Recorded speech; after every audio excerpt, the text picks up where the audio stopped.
we have the first official snapshot for 1.18.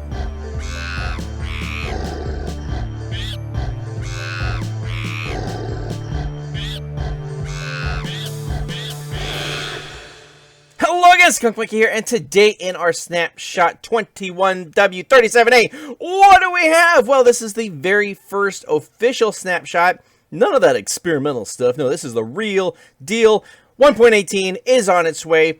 So what has changed? Well, there has been a lot of changes, and if you haven't been following the experimental snapshots, there's a lot that's been going on. Hopefully we can cover it all.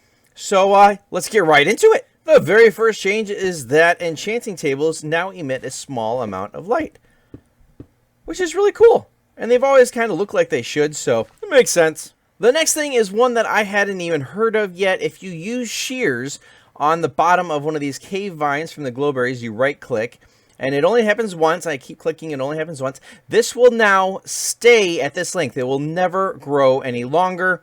You can also do that with the weeping vines, the twisted vines, and where did it go? I had some right here. Kelp.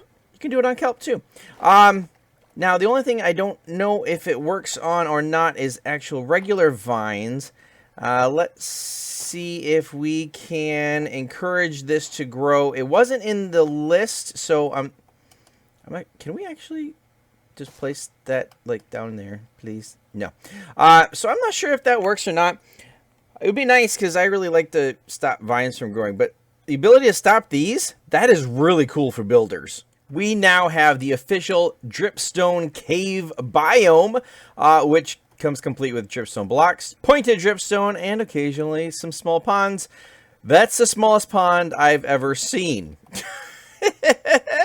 But yes, it doesn't just spawn in caves. It is an actual biome of its own, which is so cool. One thing to make note of, it contains extra copper ore. So if you're looking for copper, find a dripstone cave biome because, well, that's where you're going to find more. I mean, you can find it everywhere, but more here. One other thing that they have added is what I would call microbiomes. Here you've got your nice dark oak roofed forest. You've got your regular forest, and then right in the middle, a jungle. Look how small this thing is. It's so tiny, but it's so cool to find out here in the open. Weird. Here is another new biome. This one is a grove, and it kind of looks like a normal biome. It is supposed to grow the very big spruce trees, and it's also going to have powder traps. So there is going to be a lot of powder snow in these, and they will spawn wolves, rabbits, and foxes, tending to generate at higher altitudes between mountain peaks and hills. But honestly, I found them all over this world in really random places. As long as there's a little bit of snow around, you got a chance at a grove. Another new addition are ore veins, and this was announced at Minecon Live 2020 in regards to copper. But as you can see, there are also iron ore veins. Iron ore veins. There's veins, ore veins. There we go.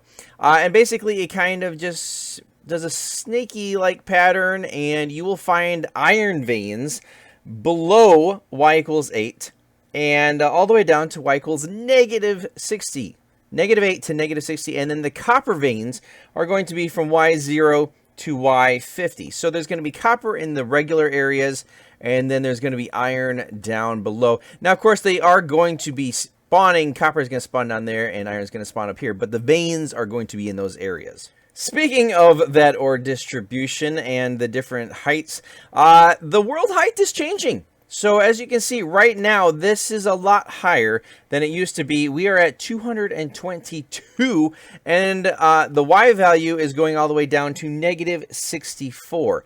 So the world is getting a lot bigger, like a lot bigger. Look how far down we are. All the way down, negative 54 is where the lowest cave is spawning, and you can see the bedrock starting here at negative 61, which is absolutely deep. Remember, we used to stop at y equals 0, and now it's y equals negative 64, and going all the way up here. Wow! I think you can go up to like 256 or some crazy number. Look how high this mountain peak is. This is absolutely amazing. And in accordance with that, they have changed the ore distribution itself. So no longer can you go down to y equals like 11 or 12 and find your diamonds and your iron and everything you really want. Everything has been put at kind of a different level, and you're going to have to choose which area you're going to want to mine at to get the most of what you are looking for. Let's go down the list of different types of ores. Iron ore is going to generate from level 72 and below, and your best bet is going to be at y equals 16 for finding your iron. Although, like we said before, the iron veins are going to be down below y equals -8. Copper is going to only spawn from y equals 0 to 96. Mostly, it's going to be centered at y equals 48, which is a lot higher than the rest of the ores. And then your lapis is only going to generate below -6 or below 64, and then it's going to be mostly around 0. So right in here where the stone is changing into the deep slate, which is also another change that is coming with the snapshot. Whoa, that's a really weird mine. I've never seen one like that. Okay, I see how it's generating. That's cool. And then you've got your redstone. Your redstone ore only generates below y equals 16, so really low down. And mostly it's going to be at -32. Wow, that is really, really low. And then coal only generates at y equals 0 or above. But the crazy thing about coal is that they've changed it so it is no longer going to be so easy to find it exposed to air. So as you can see, all this stone right here, you only have that little bit of coal right there. Most of the time, the coal is going to be found in the mountains, in the rock. You're not going to be able to just walk around and find it quite as easily exposed to the air, which is a little bit annoying. It is, but we'll have to deal with it, I guess. Gold is going to be generating below y equals 32, and it's mostly going to be at y equals -16. So a lot of these are going to be below y equals 0. A lot in this deep slate area. There's another iron. There's a couple iron veins. Wow, that's a lot of iron right there. That is really crazy. And then diamonds are going to be below y equals 16, and more diamonds the lower down you go. So you're just going to want to keep going down, down, down. But they have reduced air exposure as well as the coal. So you're going to find more diamonds that are going to be buried or at least underwater than you're going to find just in caves like this. So as you can see, as I'm looking around here, there are not any diamonds. Oh, there's one diamond. Woohoo! One diamond. But you can see all the redstone, all the iron, all the gold, everything exposed to air, but only one diamond. Only one diamond. So yeah, you're going to have to really go mining a lot to find it. Finding it in caves is not going to be as common as it once was. So yeah, it's going to be a lot more mining than it used to be. We mentioned how tall the mountains are before. We now, holy cow, look at the size of that one. There we go. There is a new biome out there called Lofty Peaks. And these are jagged, dramatic mountain peaks. And they spawn with goats. Yep. Look at all the goats. They're so cute. They are just, oh man, they're amazing. Just jutting up out of the rest of the mountain and hillside. Looking absolutely amazing. In addition to the groves that can spawn around mountainy areas, we also have meadows. And meadows are large grassy areas, similar to this one, with a lot of flowers. And they tend to generate higher up next to mountains and next to mountain ranges. These are really cool. They can sometimes contain tall oak and birch trees with bee nests. So something you might want to find. But you can see these meadows here have a lot of flowers in them. You can find donkeys and rabbits and sheep in these. And yeah, they're just really nice flowing meadows. One huge change that is coming with this snapshot is that you see these mobs here spawning? They will not spawn if there is any light. Yes, mobs will only spawn in light levels of 0. That's it. only in 0. So you can have the moodiest lighting in your build, and these guys will not be spawning, which is going to be absolutely amazing. Builds are going to look so much cooler with the lighting that you can have that can be really, really dark. As long as it is 1 or above, you will not get mob spawning. That is crazy. In addition to the other biomes that were added by the different mountains, there are also snow-capped peaks that generate with ice and snow. Not seeing any around right this minute. There were some earlier, I know there were.